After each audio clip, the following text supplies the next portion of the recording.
My college roommate Brett and I were driving back from a camping trip in the hill country on a Sunday afternoon in late September when we saw the signs. They were handmade and posted on wooden stakes along the highway shoulder every few miles.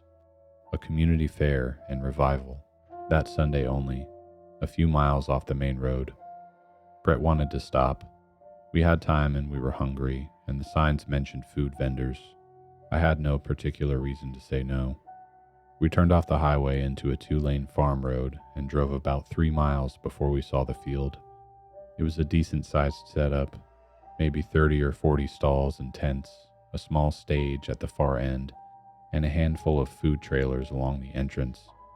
Cars were parked in rows on the grass, and the whole thing looked exactly like what the signs had promised. The first thing I noticed when we got out of the car was how quiet it was for a fair that size. It wasn't silent. There was music coming from the stage and people were talking, but the ambient noise felt lower than it should have been, like the sound wasn't quite carrying the way it normally would outdoors. The second thing I noticed was the people. They were friendly, extremely friendly. Several people greeted us within the first 2 minutes of walking in, people we had no connection to and who had no reason to approach us.